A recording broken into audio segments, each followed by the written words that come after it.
الحمد لله رب العالمين والعاقبة للمتقين والصلاة والسلام على سيد الأنبياء والمرسلين نبينا محمد وعلى آله وصحبه أجمعين اما بعد۔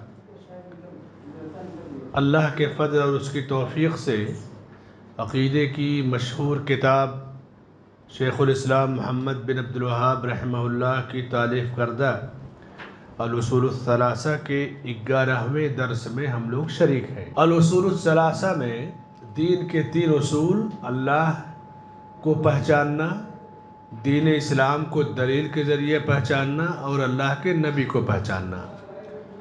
تو اللہ کو پہچاننے کا ذکر ہو گیا تفصیل سے، دین اسلام کو دلیل سے پہچاننا۔ اب اسلام کو پہچاننے کے لیے اسلام کے ارکان توحید، نماز، زکوٰۃ، روزہ، حج، اس کا ذکر ہو گیا۔ ایمان کے ارکان، اس پر گفتگو ہو رہی تھی۔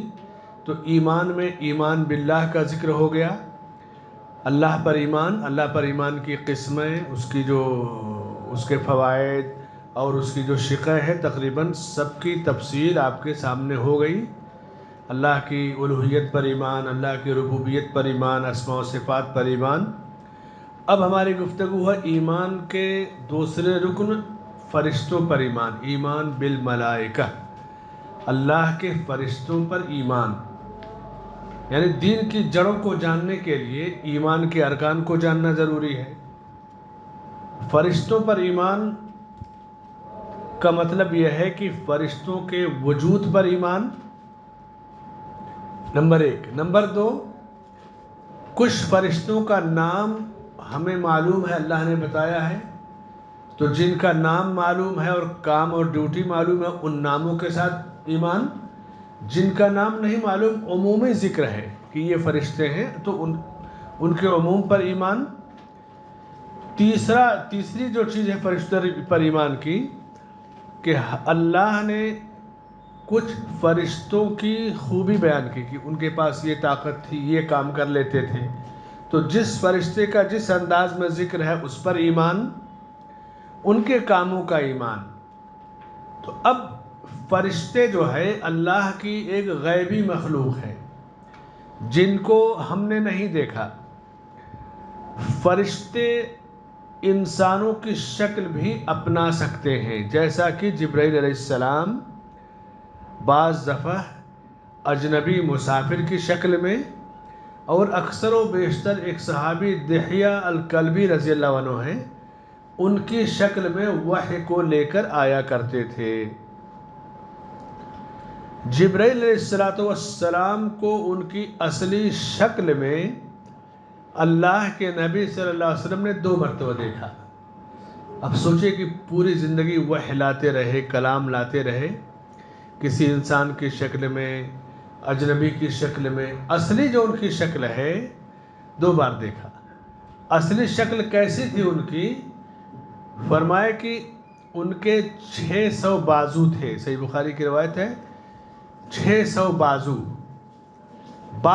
کی قوت، یعنی آدمی کی 10 بازو کی قوت۔ آپ دیکھیں کہ بڑے سے بڑا جہاز، جمبو جہاز ہے، 2 ہی اس کے پاس بازو ہیں، 2 ہی پتیاں یا 2 ہی پنکھ اس کے ہیں۔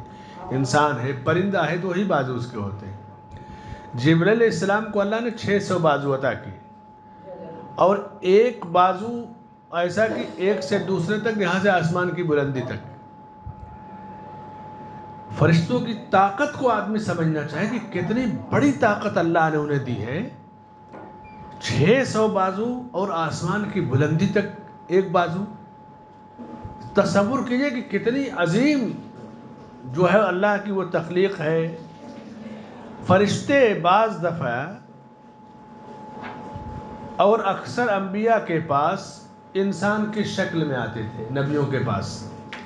مریم علیہ السلام کا ذکر ہے، فَتَمَثَّلَ لَهَا بَشَرًا سَوِيًّا۔ خود نبی صلی اللہ علیہ وسلم کے پاس جبرائیل علیہ السلام ایک مرتبہ ایک اجنبی کی شکل میں آئے اور وہی سوال کیا کہ مجھے اسلام کے بارے میں بتائیے، ایمان کے بارے میں، احسان کے بارے میں، دین سکھانے کے لیے آئے۔ اجنبی کی شکل میں زیادہ آتے تھے۔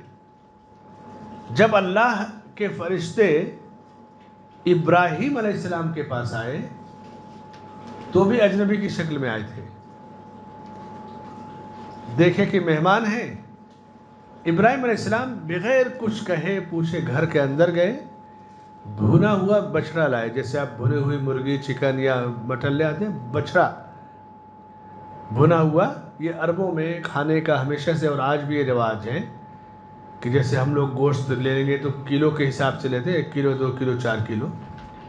وہ یا تو پورا بکرا کٹوا کے لے لیں گے, 2-4 بکرے ساتھ میں لے لیں گے, پورا اونٹ لے لیں گے آج بھی, یا بہت کم لیا تو کم سے کم آدھا یا چوتھے 4 حصوں میں سے 1 حصہ.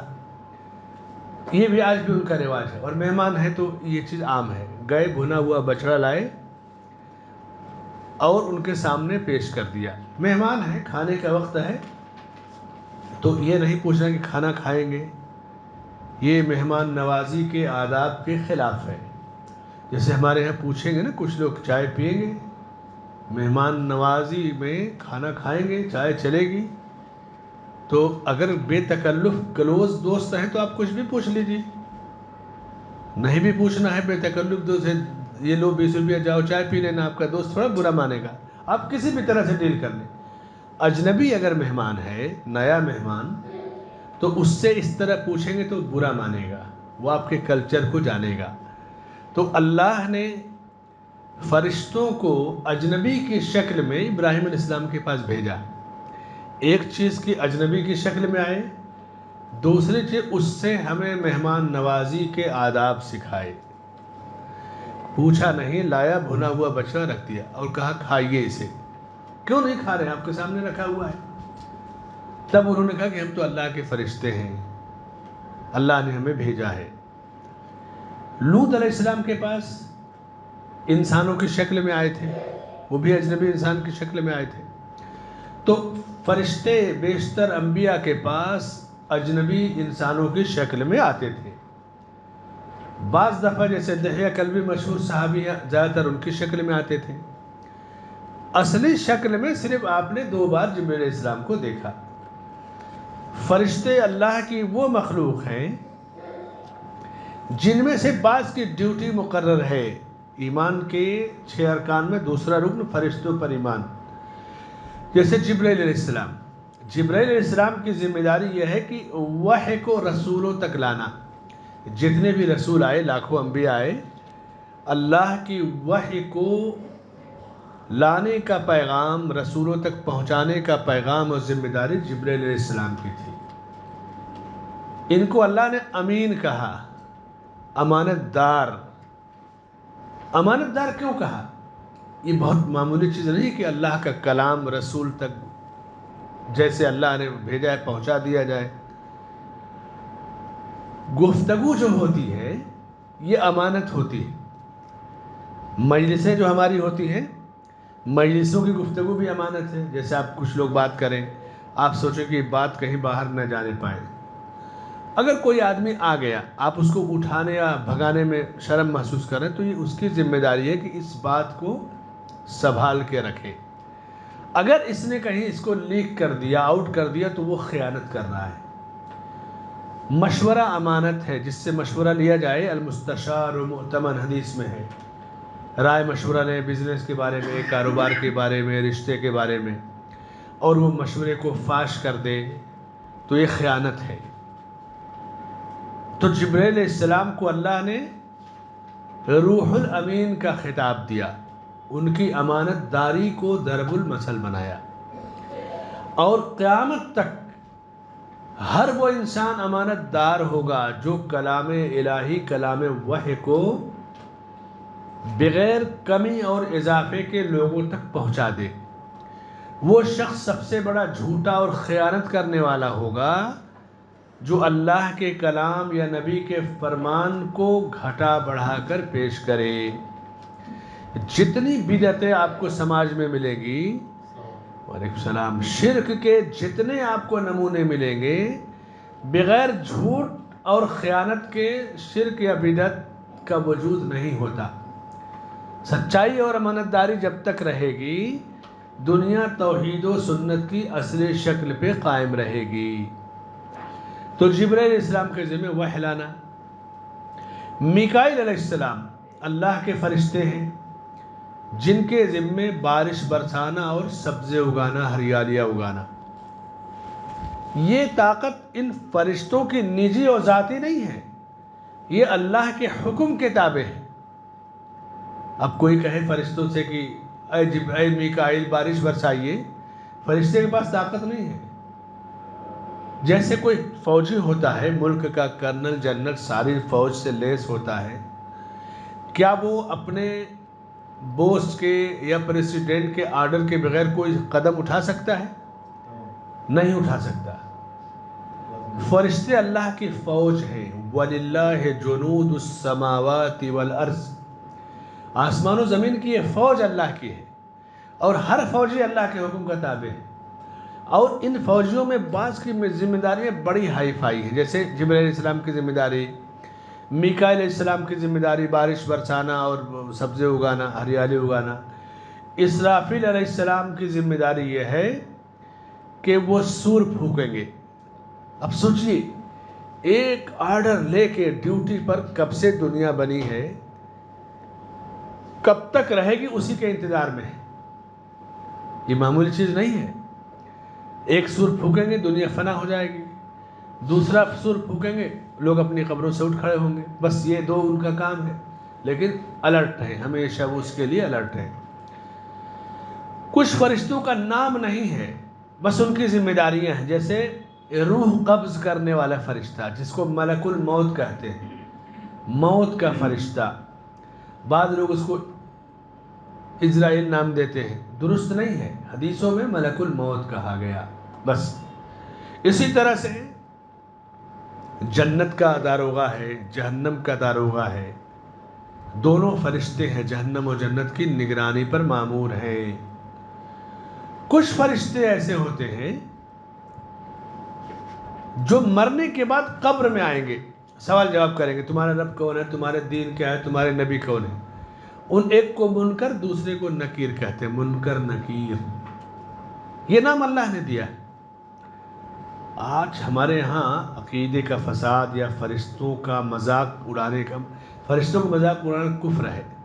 فرشتوں کا مذاق اڑانا ایسے ہی ہے جیسے رسول کا مذاق اڑانا یا اللہ کی کتاب کا مذاق اڑانا یا جنت و جہنم کا، کیونکہ فرشتے اللہ کی مخلوق ہیں اور ایمان کا ایک رکن ہے فرشتوں پر ایمان لانا۔ کوئی آدمی کسی کے ساتھ ہمیشہ لگا ہے تو کہیں گے کیا منکر نکیر کی طرف پیچھا نہیں چھوڑ رہے ہو، غلط ہے، ایسے نہیں کہنا چاہیے۔ بعض لوگ مجلسوں میں کہیں گے کھانے کے بعد کھانا کھا لو تو فرشتے دعائیں دیں گے، پھر کہیں گے مذاق کہ جبرائیل علیہ السلام آخر میں آئیں گے، چائے جب آئے گی تب جبرائیل آئیں گے۔ یہ سب کفر ہے، بڑے مذاق کر رہے ہیں، کفریہ جملے نہیں کہنا چاہیے۔ بعض فرشتوں کو اللہ نے روح پھونکنے کا حکم دیا ہے، جیسے روح نکالنے والا فرشتہ الگ ہے، ملک الموت۔ کچھ فرشتے ایسے ہیں جن کو اللہ نے کہا کہ 4 مہینہ ہو جائے مادر رحم میں اس کے بچے کی تخلیق تو اس کی روزی، اس کی عمر، اس کا عمل خود اس کے بارے میں لکھو کہ اچھا ہو گیا برا، اور روح پھونک دو۔ روح پھونکنے پر مامور ہیں وہ فرشتے۔ اور روح پھونکنے سے پہلے 4 چیزوں کا حکم دیتا اللہ تعالیٰ کہ اس کی روزی لکھ دینا، کتنی روزی کب کہاں کیسے پائے گا، اس کی عمر لکھ دینا، اس کا عمل لکھ دینا، خود اس کے بارے میں لکھ دینا۔ فرشتوں میں بعض فرشتے ایسے ہیں جن کو اللہ نے انسانوں کے اعمال لکھنے کا حکم دیا ہے۔ اب دنیا کی کتنی بڑی آبادی ہے، 7 ارب۔ 7 ارب لوگ کیا کرتے ہیں، کیا کرتے ہیں، کب کرتے ہیں، کیا نہیں کرتے، ان کے 24 گھنٹے کا حساب فرشتے رکھتے ہیں۔ اب سوچئے، کوئی آدمی ایسا نہیں جو فرشتوں کی نظر سے غافل ہو۔ کرامن کاتبین یعلمون ما تفعلون، یہ وہ فرشتے ہیں جو انسان کے اوپر مقرر ہیں اور ساری چیزیں وہ نوٹ کرتے ہیں، اور اس کے بعد قیامت کے دن یہ نوٹ کر کے اللہ کے یہاں پیش کر دیں گے۔ قیامت کے دن انسان کو اس کا عمل نامہ دیا جائے گا۔ فرشتے، بعض فرشتے مستقل ڈیوٹی کرتے ہیں، بعض کی ڈیوٹی شفٹنگ میں ہوتی ہے، جیسے ڈیوٹی ہوتی ہے نا شفٹنگ میں، تو فرشتوں کی ڈیوٹی فجر سے عصر تک ہوتی ہے۔ حدیثوں میں ہے کہ رات کا فرشتہ عصر میں آئے گا، اور دن والے سے چارج لے لے گا. دن والا چلا جائے گا. اللہ تعالیٰ پوچھے گا میرے بندے کو کس حال میں چھوڑا؟ تو کہیں گے نماز پڑھتے ہوئے چھوڑا. پھر عصر سے فجر تک رات والا ڈیوٹی کرے گا. فجر میں دن والا آئے گا. اور پھر وہ فرشتہ جب جائے گا رات والا تو اللہ پوچھے گا میرے بندوں کو کس حال میں چھوڑا؟ تو کہیں گے کہ نماز پڑھتے ہوئے عبادت کرتے ہوئے چھوڑا. تو بعض فرشتوں کی شفٹنگ میں ڈیوٹی ہے، بعض مستقل ڈیوٹی کر رہے ہیں، بعض اللہ کے حکم کے انتظار میں ہیں. یعنی فرشتوں کی طاقت و قوت کتنی بلند ہے، کتنی بڑی مخلوق ہے فرشتوں کی. کوئی چیز ایسی نہیں ہے جو حساب و کتاب کے دائرے سے باہر ہو. ہر چیز فرشتے نوٹ کر رہے ہیں، لکھ رہے ہیں. ساری چیزیں اللہ کے ہاں پیش کر دیں گے. وَكُلُّ إِنسَانٍ أَلْزَمْنَاهُ طَائِرَهُ فِي عُنُقِهِ وَنُخْرِجُ لَهُ يَوْمَ الْقِيَامَةِ كِتَابًا يَلْقَاهُ مَنْشُورًا. ہر انسان کا نامہ عمل اس کی گردن میں لٹکا دیا جائے گا اور قیامت کے دن اس سے کہا جائے گا اقرا کتابک، اپنی کتاب، اپنا دفتر، اپنا ریکارڈ پڑھ لے تو. جیسے کیمرے سے فوٹو کھینچا جاتا ہے، ویڈیو بنتی ہے. بعض جو ہے لائیو کیمرے ہوتے ہیں جو 24 گھنٹہ پوری نگرانی کرتے ہیں. یہ نئی ٹیکنالوجی ہمیں اللہ کی توحید کو سمجھنے میں اور مدد دیتی ہے. آج کے 100 سال پہلے اگر یہ بات ہو کہ فرشتے سب نوٹ کر رہے ہیں، سب دیکھ رہے ہیں، لکھ رہے ہیں، آدمی کہے گا یہ کیسے ممکن ہے. لیکن یہ ٹیکنالوجی بتا رہی کہ انسان جب یہاں تک پہنچ گیا کہ 24 گھنٹہ کیمرے کی نگرانی میں CCTV کی، تو اللہ کے فرشتوں کی طاقت کتنی بلند ہے. ایک فرشتے کو نبی صلی اللہ علیہ وسلم نے طواف کی حالت میں دیکھا تو حدیث میں ہے کہ کندھا سے ایک کان کی دوری، کندھے سے کان کی کتنی دوری ہے؟ آدھا فٹ سمجھ لیے کہ 4-5 انچ جو بھی ہو سب کی، 40 سال کی دوری تھی. یعنی فرشتوں کی طاقت، 7 آسمان سے وحی لے کر آتے اور پھر جاتے. دنیا ٹیکنالوجی میں بہت دور تک چلی گئی لیکن ابھی تک چاند سورج ہی کا دعویٰ ہے. گئی کہ نہیں گئی اس کی کوئی سچائی کے ساتھ ابھی یہ یقین نہیں ہے. کہہ رہے ہیں تو مان لے رہے ہیں، کل کہیں گے نہیں ہم نہیں گئے، ہم نے جھوٹ کہا، تو بھی ماننا پڑے گا. اس لیے کہ ایسا کوئی شخص نہیں گیا جو صاحب ایمان ہو اور پروف کے ساتھ کہے. نہ وہ کوئی پروف لائے وہاں سے فرشتوں سے مہر لگوا کے یا کہ ٹھیک ہے یہ آئے تھا. تو یہ سب ایک علم کی دنیا ہے. آج دعویٰ کر رہے ہیں، کل انکار بھی کر سکتے ہیں. لیکن وحی کی زبان میں آسمان سے فرشتے آتے تھے، جبرائیل السلام وحی لے کے آتے، روحیں آسمان پر جاتی ہیں. تو ملائکہ پر ایمان جب تک مضبوط نہیں ہوگا اللہ کی توحید کو آدمی نہیں پہچان پائے گا. ایمان بالملائکہ سے اللہ کی توحید اور قدرت کو پہچاننے میں اور مدد ملے گی. فرشتوں پر، یہ تو چند فرشتوں کا ذکر ہوا. فرشتوں پر ایمان لانے کا یعنی ملائکہ، ان کی ذمہ داریاں، فرشتے غیبی مخلوق ہیں، کن شکلوں میں فرشتے آتے ہیں، چند فرشتوں کا نام. اب تیسری چیز، فرشتوں پر ایمان لانے کے فائدے کیا ہیں؟ نمبر 1، انسان کا جتنا زیادہ فرشتوں پر ایمان مضبوط ہوگا اللہ کی عظمت اور بڑائی کو وہ زیادہ سمجھے گا. انسانوں میں آپ دیکھیں چیونٹی سب سے چھوٹی مخلوق ہے، ہاتھی سب سے بڑی مخلوق ہے. آپ دیکھیے کہ چیونٹی نے سلیمان علیہ السلام کی فوج کا رخ موڑ دیا تھا. سورہ نمل میں ہے نا کہ چیونٹیوں کا ایک لشکر تھا، چیونٹیاں زمین پہ تھی، سلیمان علیہ السلام اپنی فوج کے ساتھ آ رہے تھے. تو ایک چیونٹی نے کہا کہ اے چیونٹیوں اپنے سوراخ میں داخل ہو جاؤ، سلیمان کا لشکر آ رہا ہے، کہیں وہ کچل نہ دے تمہیں، انہیں کچھ شعور نہیں ہے. فتبسم ضاحکا، سلیمان علیہ السلام مسکرائے کہ دیکھو اس چیونٹی کو بھی اپنی اور اپنی برادری کی جان کی کتنی فکر ہے. رخ موڑ دیا انہوں نے لشکر کا. اللہ کی ایک مخلوق مچھر دنیا کی بڑی طاقت نمرود کی تباہی کا سبب بن گئی. چیونٹی مچھر کی کیا حیثیت ہے؟ اللہ کی مخلوق ہاتھی ایک بڑی مخلوق ہے. پورے یمن کی جو فوج آئی کعبے پہ حملے کے لیے، اللہ نے اس بڑی مخلوق کو پرندوں کے ذریعے ہلاک کیا۔ یعنی کیا چڑیا ہاتھی کو مار سکتی ہے؟ اب سوچیے۔ لیکن جب ابرہہ آیا ہاتھیوں کا لشکر لے کے، تو اس کے غرور کو کیسے توڑا؟ پرندوں سے کو حکم دیا اور وہ اوپر سے پتھر چوش میں رکھ کر کے ڈالتے اور پھینکتے، اور ہاتھی اور پوری لشکر تباہ ہو گئے۔ یعنی چڑیا سے، چھوٹی چڑیا، وہ بھی بڑی نہیں، ہاتھی کو ہلاک کیا۔ تو اللہ کی عظمت، اس کی قدرت کو جاننے کے لیے فرشتوں پر ایمان کی مضبوطی یہ بڑا اہم رول ادا کرتی ہے۔ دوسرا فائدہ یہ ہوگا فرشتوں پر ایمان کا، علیکم السلام، کہ آدمی اللہ کی نعمت کا شکریہ ادا کرے گا۔ نعمت کیا ہے؟ کہ ہماری کوئی چیز ضائع نہیں ہو رہی ہے، چاہے اچھی ہو یا بری، لکھی جا رہی ہے۔ کتنا بڑا ریکارڈ ہے کوئی جو سارا ریکارڈ رکھے اپنے گھر کا؟ آپ سے کوئی پوچھ دے کہ جب سے آپ پیدا ہوئے اپنے گھر میں کتنی بار آئے گئے، آپ بتا پائیں گے؟ کوئی نہیں بتا پائے گا۔ فرشتوں کے پاس اس کا ریکارڈ ہے۔ کتنی بار مسجد آئے، کسی کے پاس کوئی ریکارڈ نہیں، فرشتوں کے پاس ریکارڈ ہے۔ ہمارے پاس کوئی ریکارڈ نہیں۔ اللہ نے کتنا بڑا احسان کیا کہ امانت دار فرشتے مقرر کی ہمارا ریکارڈ جو ہے رکھنے کے لیے، ہمارے اعمال نامے لکھنے کے لیے۔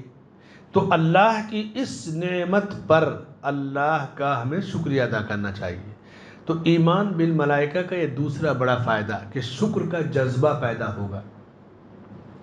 کتنا بڑا احسان ہے کہ جبرائیل علیہ السلام وحی لے کر کے آئے، اور آج کلام الہی کی برکت، نبی پر وحی کا اور رسالت کا پیغام لانا، اور آج ہم اللہ کے ہاں امت محمدیہ اور خیر امت میں شمار ہوتے ہیں۔ فرشتوں پر ایمان لانے کا تیسرا بڑا فائدہ ہوگا کہ فرشتوں سے محبت ہوگی۔ کیوں؟ سماج میں اگر کوئی آدمی اچھا کام کرتا ہے تو کہیں گے ارے یار وہ تو فرشتہ ہے۔ نیک لوگ کہیں گے نا تو فرشتہ صفت انسان ہے۔ کوئی برا ہوگا تو کہیں گے وہ تو شیطان ہے۔ یعنی اچھے کی مثال فرشتوں سے دی جاتی ہے، برے کی مثال شیطان سے دی جاتی ہے۔ تو جب فرشتوں کو اچھی طرح پہچانیں گے، ایمان بالملائکہ مضبوط ہوگا، تو اللہ کے اس مخلوق فرشتوں سے ہمیں محبت بھی پیدا ہوگی۔ یہ اس کے فائدے ہیں۔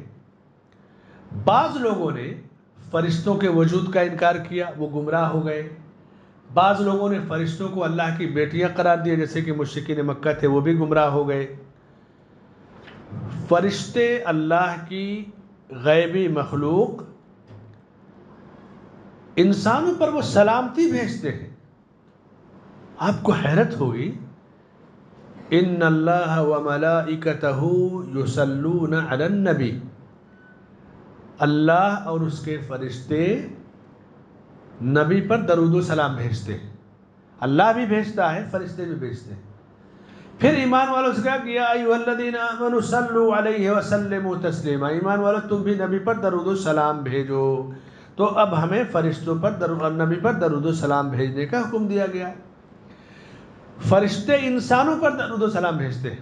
جیسے نماز میں کوئی پہلی صف میں آتا ہے تو وہ فرشتے اس پر درود و سلام بھیجیں گے، ان اللہ وملائکتہ یصلون علی الصف الاول، اللہ اور اس کے فرشتے پہلی صف والوں پر درود و سلام بھیجتے ہیں۔ انسان خیر کا جتنا کام کرے گا، الگ الگ جگہوں پہ فرشتوں کا سلام، فرشتوں کی دعائیں اسے ملتی رہتی۔ جیسے صدقہ و خیرات آپ کرتے ہیں، حدیث میں ہے صحیح بخاری مسلم کی، اللہ کے نبی صلی اللہ علیہ وسلم فرماتے ہیں کہ ہر روز صبح صبح آسمان سے 2 فرشتے اترتے ہیں۔ ایک کہے گا اللہم اعط منفقا خلفا، اے اللہ خرچ کرنے والے کو خوب عطا فرما۔ دوسرا کہے گا اللہم اعط ممسکا تلفا، اے اللہ مال کو روک کر رکھنے والے کو تباہ و برباد کر دے۔ اب بھلا کام کریں گے تو فرشتے آپ کے لیے دعا کرتے ہیں۔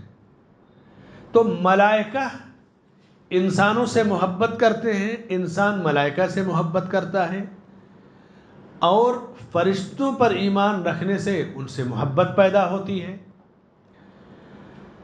صحیح بخاری میں ابو ہریرہ رضی اللہ عنہ سے حدیث مروی ہے کہ اللہ کے نبی صلی اللہ علیہ وسلم فرماتے ہیں کہ جب اللہ کسی بندے سے محبت کرتا ہے تو جبرائیل علیہ السلام کو بلاتا ہے اور اس کے بعد کہتا ہے کہ دیکھو فلاں سے میں محبت کرتا ہوں، اور جبرائیل بھی محبت کرنے لگتے ہیں، اور پھر جبرائیل علیہ السلام آسمان کے سارے فرشتوں سے کہیں گے دیکھو فلاں بندے سے اللہ محبت کر رہا ہے، تو اب سارے فرشتے اس بندے سے محبت کرنے لگتے ہیں۔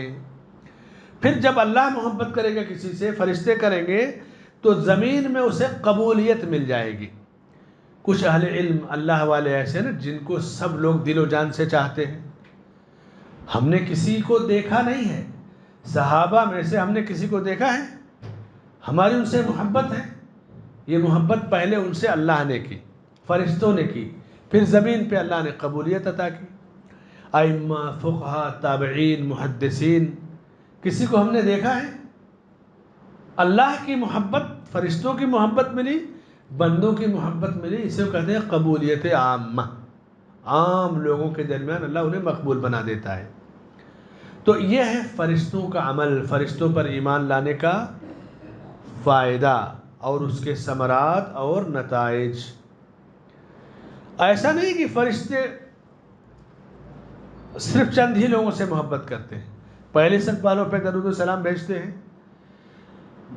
صحیح بخاری کتاب الجمعہ میں نبی صلی اللہ علیہ وسلم کا یہ فرمان مروی ہے، آپ صلی اللہ علیہ وسلم فرماتے ہیں کہ جب جمعہ کا دن آتا ہے تو ہر مسجد کے ہر دروازے پر فرشتے آ کر بیٹھ جاتے ہیں۔ دنیا میں کتنی مسجدیں ہیں اور ہر مسجد میں کتنے دروازے ہیں؟ ہر دروازے پر فرشتے بیٹھ جائیں گے اور پہلے آنے والوں کا نام لکھتے ہیں، جو جس ترتیب سے ہے اس کا نام لکھیں گے۔ بعض حدیثوں میں ہے کہ پہلے آنے والے کا نام لکھیں گے، اونٹ کی قربانی کا ثواب ہے، دوسرے والے کا نام لکھیں گے، گائے کی قربانی کا ثواب ہے، تیسرے والے کا دمبے کی، اس طرح پوری تفصیل ہے۔ پھر جب امام منبر پر بیٹھ جاتا ہے خطبہ دینے کے لیے تو فرشتے رجسٹر لپیٹ کر کے خطبہ سننے لگتے ہیں۔ اب سوچئے کہ اللہ کے فرشتے بندوں سے کتنی محبت کرتے ہیں، فرشتے بندوں سے کتنی محبت کرتے ہیں۔ پہلے آنے والوں کا نام لکھیں گے، پہلے سب والوں سے محبت کرتے ہیں، درود و سلام بھیجتے ہیں، خطبہ سنتے ہیں، یستمعون الذکر۔ تو یہ سب احادیث، واقعات دلیل ہیں کہ اللہ کے فرشتے اللہ کی مخلوق ہیں، اللہ کے حکم کے تابع ہیں، غیبی مخلوق ہیں، ان پر ایمان لانا ایمان کا ایک رکن ہے۔ اصلی شکل میں نبی صلی اللہ علیہ وسلم نے دیکھا بعض فرشتوں کو، عمومی طور سے وہ کسی صحابی کی شکل میں آتے تھے، دوسرے انبیاء کے پاس اجنبی کی شکل میں آتے تھے، اور اس کے بعد ملک الموت۔ آپ دیکھیں کہ آدمی کی روح قبض ہوتی ہے تو آدمی کو کتنا افسوس ہوتا ہے، لیکن وہاں پہ بھی فرشتے کے ذریعے اللہ رحمت بھیجتا ہے۔ حدیث میں ہے کہ جب فرشتے کسی شخص کے بچے کی روح قبض کرتے ہیں، جیسے گود میں ہوتا ہے بچہ، کتنے بچے نا پیدا ہوئے مر گئے، سال دو سال، تو کتنی تکلیف ہوتی ہے ماؤں کو۔ جب اس بچے کی روح قبض کر کے فرشتے لے جاتے ہیں تو اللہ پوچھتا ہے قبضتم ثمرۃ عبدی، میرے بندے کی روح کو قبض کر لیا، ثمرۃ فؤادہ، اس کے دل کے ٹکڑے کو اٹھا لائے۔ بچہ ماں باپ کے دل کے ٹکڑا ہوتا ہے، فرشتے کہیں تیرا حکم تھا۔ تو اللہ پوچھے گا کہ میرے بندے نے کیا کہا جب روح قبض ہوئی تو فرشتے کہیں گے کہ انا للہ و انا الیہ راجعون پڑھا، تیری حمد و ثنا بیان کی، تیری امانت تھی، تو نے دیا، تو نے واپس لیا۔ تو اللہ تعالیٰ کہتا ہے کہ اس کو جنت میں اس کے لیے ایک محل بناؤ اور اس کا نام رکھو بیت الحمد۔ اس پر جو صبر کرتا ہے نا، اب چھوٹے بچوں کی موت پہ، اولاد پہ، تو پورا واقعہ ایسا نہیں کہ روح قبض ہو گئی ختم معاملہ، فرشتوں سے اللہ سوال جواب کرتا ہے، چونکہ اللہ کے حکم کتابیں ہیں وہ، اور جب وہ جواب پورا دے دیتے ہیں تو اللہ کہے گا اس بندے کے لیے جس نے صبر کیا اپنے جگر کے ٹکڑے کی موت پر، اس کے لیے جنت میں ایک محل بناؤ اور اس محل کا نام بیت الحمد رکھو۔ تو یہ خوشخبری اللہ فرشتوں کے ذریعے دیتا ہے۔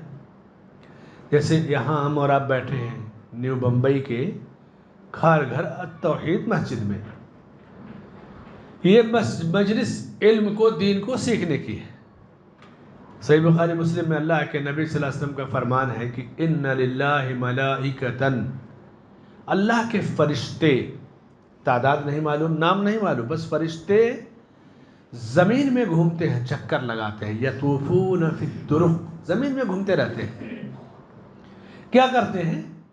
یلتمسون اہل الذکر، ان لوگوں کو تلاش کرتے ہیں جو اللہ کو یاد کرتے ہیں، علم سیکھتے ہیں، دین سیکھتے ہیں۔ اسی لیے سب سے بہترین مجلس دنیا میں وہ ہے جہاں علم سیکھا جاتا ہو۔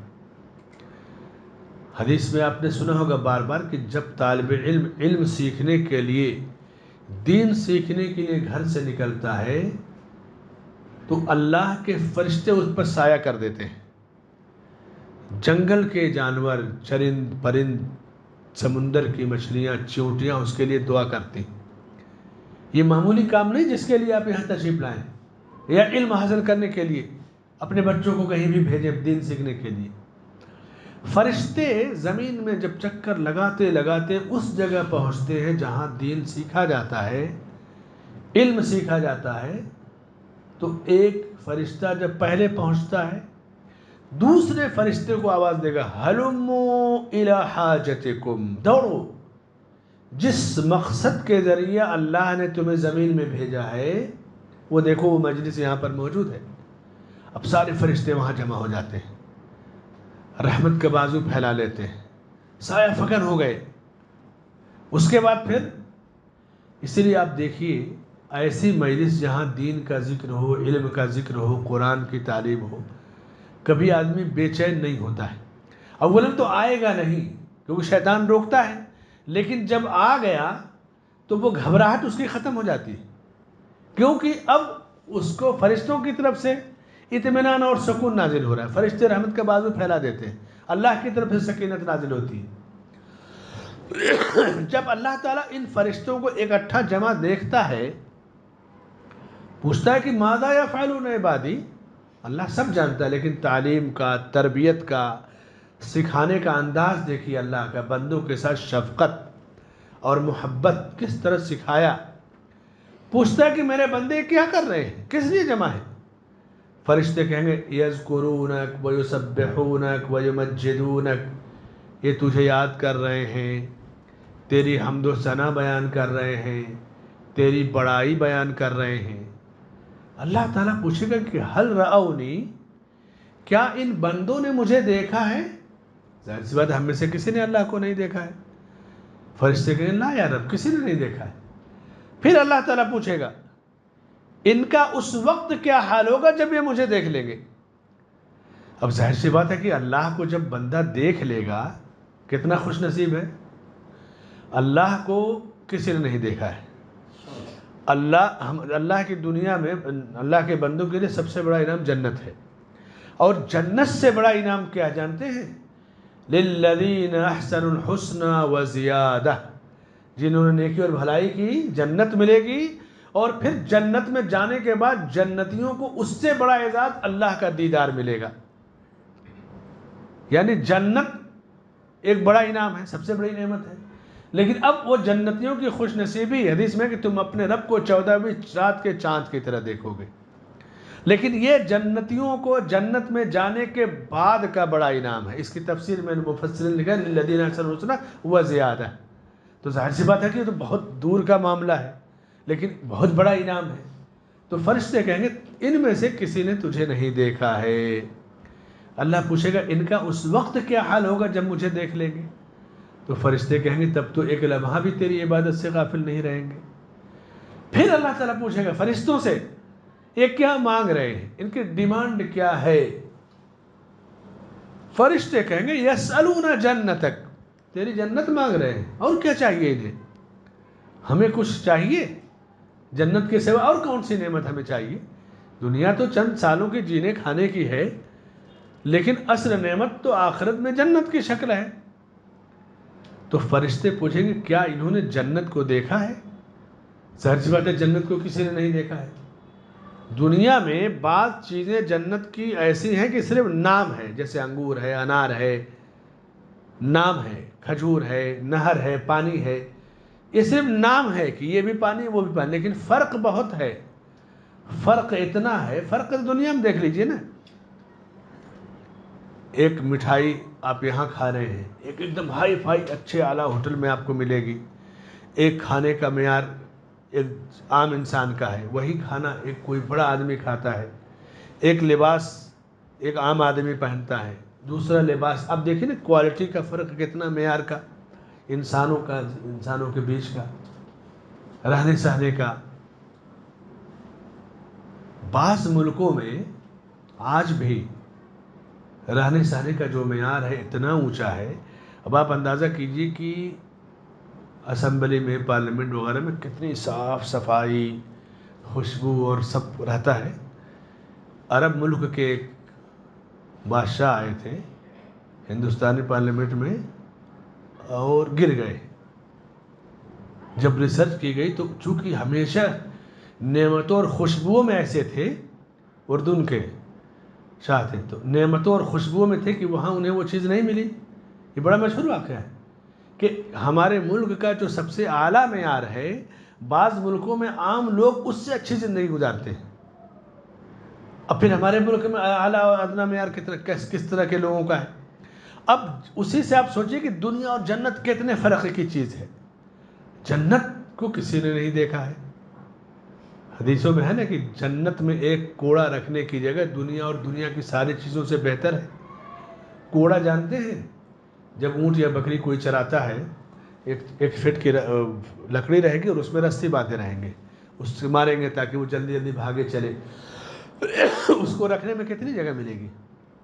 1 فٹ 1.5 فٹ کی جگہ، وہ جگہ جتنی ویلیو رکھتی ہے پوری دنیا اس سے کم قیمت کی ہے اللہ کے ہاں۔ اب ویلیو کو سمجھ لیجیے، گھر کی کیا ویلیو ہے، اور رائے گڑھ، رتنا گیری اور جنگلات کی کیا ویلیو ہے، آپ زمین کی ویلیو کو بھی سمجھ لیجیے۔ یہ مثالیں اس لیے دی جا رہی کہ جنت اور دنیا کی نعمتوں کا کوئی کمپیئر نہیں، صرف نام کی حد تک ہے۔ تو فرشتوں سے پوچھے گا کیا ان بندوں نے جنت کو دیکھا ہے؟ فرشتے کہیں گے نہیں دیکھا ہے۔ کہا یہ اس وقت کیا حال ہوگا جب جنت کو دیکھ لیں گے؟